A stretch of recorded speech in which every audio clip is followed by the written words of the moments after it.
prejdeme do rady AGTV. Nech sa páči.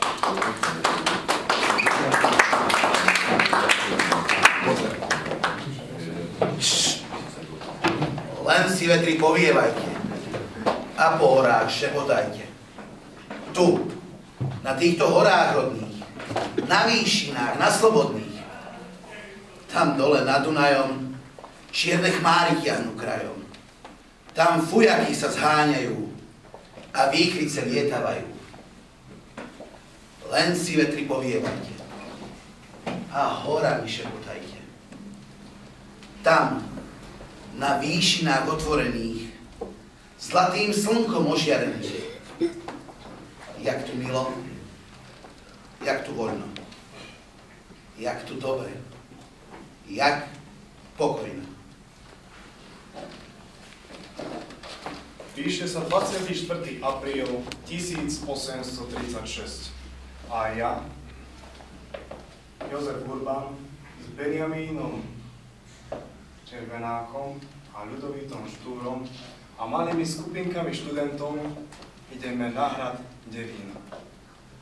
Nikto z nás však nečaká, čo táto udalosť bude znamenať pre náš národ a pre naše mladé hnutie Slovákov. Bol dobrý nápad, aby sme sa Devínu vybrali v malých skupinkách. Benjamín, poviem ti, veru je to dlhá cesta z mesta. Keby sme išli vo veľkých skupinách, určite by sme tým vzbudili pozornosť. Poznám maďarských študentov. Ak by zistili, čo zamýšľame, čakali by na nás a istotne by zapárali. No, myslíš, že by sme sa dali dosadiť takú príočku, že by na ňu nezabudli? Ale nie horúcu krv a tvrdé peste, ale rozum na prvom mieste. Oni len na toto čakajú, aby mohli zavrieť našu spoločnosť. Spoločnosť, kde pestujeme nášho ducha slovenského. Dnes mám pocit, ako by sa rodilo niečo nové. Základ, na ktorom postavíme múr našej spoločnosti. Od rána mi srdce bije nepokojne. Túžba, vrelý cit znútra duše z minulosti slovenského národa zaplavila celú moju bytosť. Dnes by tu malo znieť to známe Kolárovo. Posvátna místa sú, kamkoliv kráčíš. Poviem vám, priatelia, že sotva dýcham, aby som svojím dýchom neurazil sväté pamiatky, ktoré tu zostali od našich predkov. Tieto miesta by nám mali byť svätými. Tu bojoval kráľ Svetopluk. Tu sa udiali deje slávne. Bratia, akúže pamiatku si odnesieme stadiaľto? Či tie kamienky, čo sme si z múrov staroslávnych vylúpili, tie majú byť znakom nášho horlenia a vzdelávania sa? My sme členmi veľkého národa slovanského. My sme živšie pocítili potrebu, sebavedomosť a patričnosť k národu slovenskému.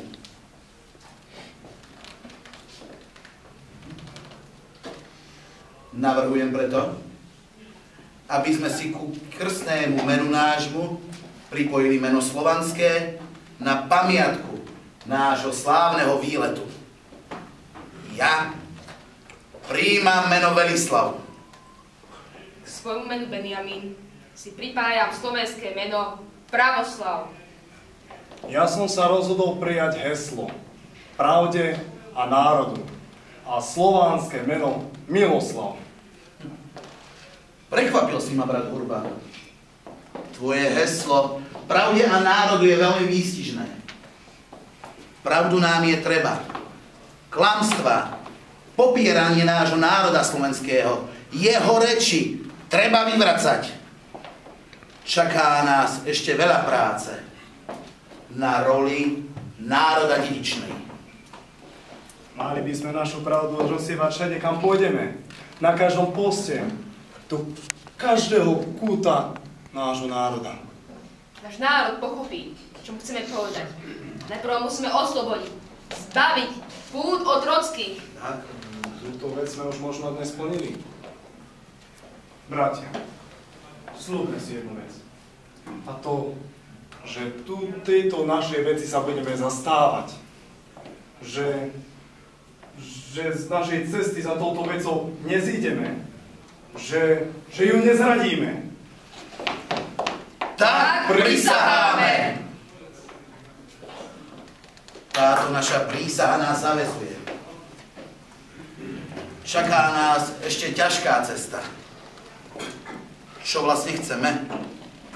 V prvom rade uznanie slovenského národa, jeho reči, vlastné školy, noviny, knihy v slovenskom jazyku spísané a post v uhorskom sneme. Dnes sú to možno len sny, ale my tieto sny v skutočnosť pretavíme. Štúr predpovedal správne. Cesta odvážnych z Devína nebola najjednoduchšia cestou k národnej slobode. Krôčik za krôčikom približovali sa k svojmu cieľu. Nebola to cesta plná výhier, ale najmä prehier. Oni však z tejto cesty osudom hrdo stávali. Oprášovali si kolena, mysliac na budúcnosť svojho národa. My vstali sme do služieb ducha a preto musíme prejsť cestou trnistov.